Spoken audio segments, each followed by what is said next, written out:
राधे राधे दोस्तों, आप लोगों को स्वागत है फिर से अपने चैनल में। यह वीडियो जो है दोस्तों सेमेस्टर 4 वाले स्टूडेंट के लिए जिनका सेशन 2022 से 26 है उनके लिए हेल्पफुल होंगे, जिनका पॉलिटिकल साइंस एमजे पेपर 7 है। मैं बता दूं कि यह क्वेश्चन हर बार एग्ज़ाम में आप लोगों का रिपीट करता है, ठीक है। इसलिए इस क्वेश्चन को आप लोग अच्छा से पढ़ के जाइएगा, ठीक है दोस्तों। चलिए इस क्वेश्चन को हम लोग समझने के पहले कोशिश करते हैं। देखिए क्वेश्चन कह रहा है कि झारखंड में जो नक्सलवाद है, ठीक है, इनका प्रभाव, फिर इनको नियंत्रित करने के लिए उठाए गए कदम को क्या करना है, आपको चर्चा करना, ठीक है। तो चलिए हम क्वेश्चन के अनुसार आंसर की ओर चलते हैं। सबसे पहले हम क्या करेंगे, आप लोगों को परिचय बताएंगे कि नक्सलवाद होता क्या है, ठीक है। चलिए इसको समझिए अच्छी से, है ना।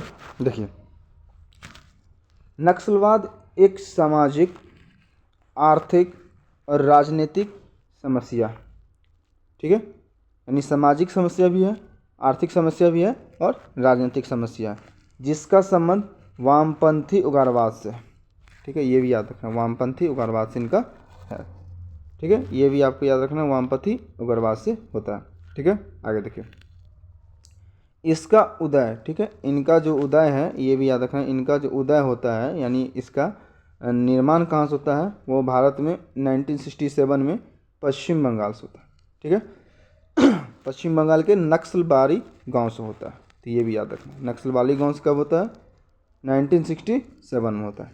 किस लिए होता है, अब ये याद रखना इनका कारण।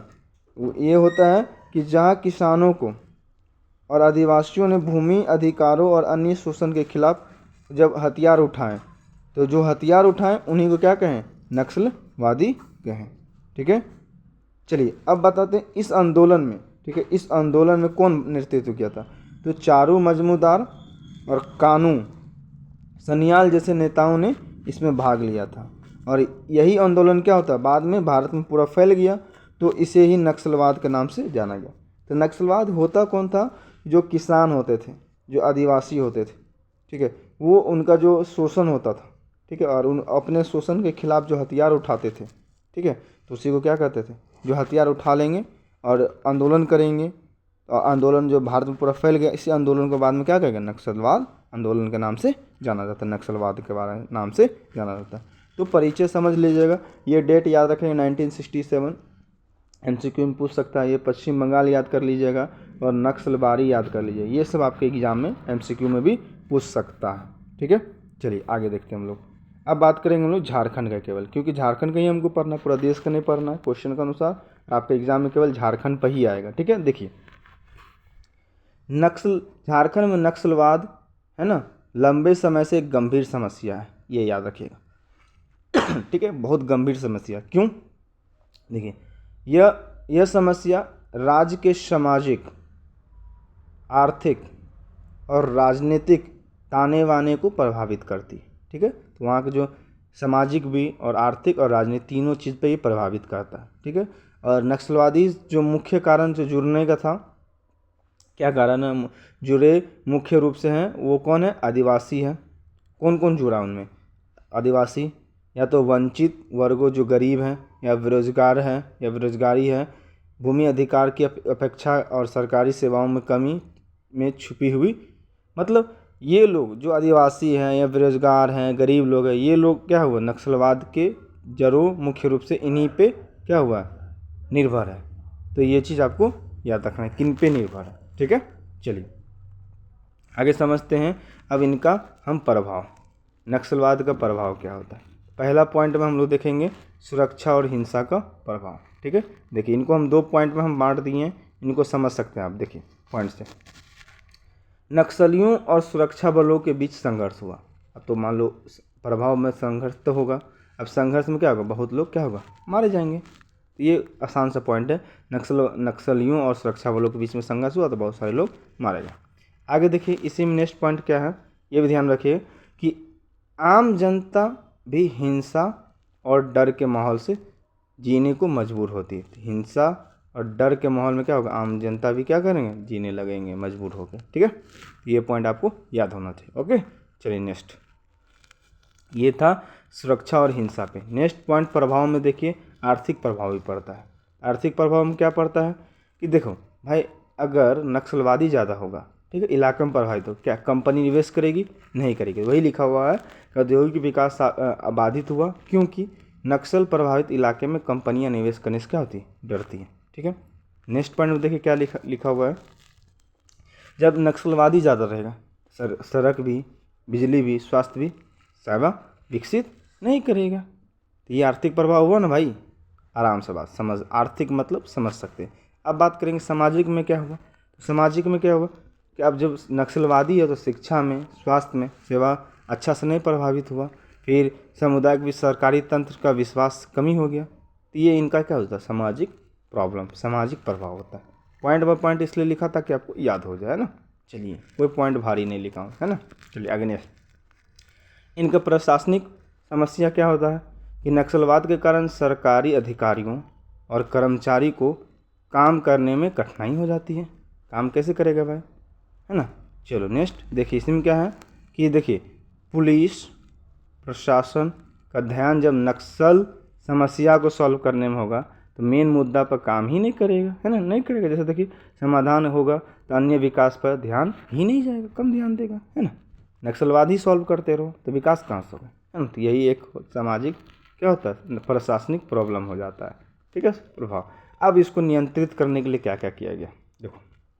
पहला कदम, सुरक्षा बलों की तैनाती। जैसे झारखंड में 1-2-3 बल का तैनाती किया नक्सलवादी को ख़त्म करने के लिए, जैसे CRPF यानी केंद्रीय रिजर्व पुलिस बल। दूसरा कोबरा, जैसे विशेष बलों की तनाव हो जाता है, मतलब तैनाती हो जाता है, वहाँ पर लगाया जाता है। ठीक है, तैनाती किया गया। ठीक है, ये तो आप देखे होंगे, अगर झारखंड के निवासी तो CRPF तो जानते होंगे क्योंकि वहाँ का नक्सलवादी को ख़त्म करने के लिए बनाया गया था। ठीक है, चलिए, तैनात किया गया था, बनाया नहीं गया था, तैनात किया गया था झारखंड सरकार और केंद्र सरकार के बीच ये मुद्दा को लेते हुए, है ना। चलिए आगे देखिए। फिर नेक्स्ट पॉइंट इसमें माओवादी गढ़ों को सटीक ऑपरेशन चलाया गया। माओवादी, ठीक है, हटाने के लिए, ये याद रखना, ये इस ऑपरेशन है, याद रखना। ठीक है, नक्सलवादी को हटाने के लिए एक ऑपरेशन चलाया गया था, माओवादी गढ़ों। ठीक है, चलिए आगे देखिए। नेक्स्ट, विकास की योजना, यानी सड़क निर्माण होगा, स्वास्थ्य केंद्र, शिक्षा संस्थाओं का विकास करके पिछड़े इलाकों में क्या होगा? विकास का बढ़ावा दिया जाएगा, है ना। चलिए नेक्स्ट, सरकार ने रोजगार सृजन के लिए महात्मा गांधी राष्ट्रीय ग्रामीण रोजगार गारंटी अधिनियम, ये 2008 में इनका नाम चेंज हो क्या हो जाता? मनरेगा जैसी योजनाएं भी क्या किया? लागू किया, है ना। क्या भाई, नक्सलवाद को दूर करने के लिए बेरोजगारी कम होगा तो ही न होगा, गरीबी कम होगा तो ही न होगा, तो कम कैसे होगा? ये योजना लाएंगे। तो इसी तरह सरकार मनरेगा लाया तो उसका वहाँ क्या होगा? ये कम होगा, है ना। नक्सलवादी जो बेरोजगार है वही नहीं करेगा भाई, है ना। चलिए नेक्स्ट, पुनर्वास नीति। पुनर्वास नीति क्या है? नक्सलियों के लिए आत्मसमर्पण पुनर्वास योजना चलाई गई। इसे आत्मसमर्पण करके सरकारी सहायता और पुनर्वास दिया जाएगा, मारा नहीं जाएगा, उसको पुनर्वास दे दिया जाएगा, है ना। चलिए नेक्स्ट देखिए, सामुदायिक जुड़ाव से ग्रामीणों के बीच जागरूकता फैलाने और सरकार योजना का लाभ उठाने का समुदाय आधारित कार्यक्रम चलाया गया। ये सब कार्यक्रम चलाया जा रहा है ना, कि भाई अब नक्सलवादी क्या फ़ायदा है, लड़के वो, है ना, सब कुछ देंगे तो नहीं बनेगा नक्सलवादी, है ना। चलिए इसलिए सरकार का ये मुद्दा है ना। फिर क्या किया देखिए यहाँ पर कि आदिवासी समुदाय में अधिकारों और वनों को सुरक्षित करने के लिए कानूनों और सख्ती लागू किया गया, है ना। चलिए आगे देखिए। फिर तकनीकी सहायता भी दिया गया। नक्सली प्रभावित क्षेत्र को ड्रोन आधुनिक उपकरण का उपयोग में बढ़ावा दिया प्रशासन को कि भाई देख रेख करो कहाँ नक्सलवारी हो रहा है, तो इस पर ध्यान रखने के ड्रोन भी दिया गया, है ना। आगे देखिए कि पुलिस बल जो है ये क्या किया, पुलिस बल में आधुनिक हथियार दिया गया, ठीक है, ताकि वो लोग नक्सलवादी डरे और नक्सलवादी छोड़ के सामान्य जीवन जीने लगे, है ना। चलिए नेक्स्ट देखिए। अब क्या किया, शिक्षा और स्वास्थ्य, जैसे स्कूल कॉलेज में खोलने का प्रयास किया जा रहा है ताकि नक्सल प्रभावित इलाके में शिक्षा का स्तर बढ़ जाए। फिर वहाँ पर क्या किया, स्वास्थ्य जो है ना, स्वास्थ्य सेवाओं को बढ़ाने के लिए मोबाइल तकनीकी स्वास्थ्य केंद्र बनाए गए। टेक्नोलॉजी बढ़ेगा तो नक्सलवादी क्या होगा, कम होगा। यही सब इस कदम उठाया जा रहा है ना। चलिए आगे देखिए। तो झारखंड में नक्सलवादी को ख़त्म करने के लिए इतना कदम उठाया गया। अब लास्ट में क्या करना है, निष्कर्ष लिख देना है कि झारखंड नक्सलवाद को जड़ से ख़त्म करने के लिए केवल सैन्य समाधान पर्याप्त नहीं है, इस समस्या को स्थानीय समाधान, जैसे स्थानीय समाधान में क्या, यहाँ पर ध्यान दो, सामाजिक आर्थिक विकास, ग्रामीण क्षेत्रों में शिक्षा, रोजगार, ये सब अवसर बढ़ाया गया है ना। जब बढ़ाया जाएगा तो क्या होगा, आदिवासी समुदाय के लोग को सख्त बनाने के लिए निहित किया गया। ठीक है, सरकार और समाज को सामूहिक प्रयास से नक्सलवाद को नियंत्रित करना संभव हुआ है ना। तो इस तरह से आप आंसर लिखो, आपको 100% नंबर मिलेगा। फिर मिलते हैं नेक्स्ट वीडियो में, तब तक के लिए बाय बाय, जय हिंद जय भारत।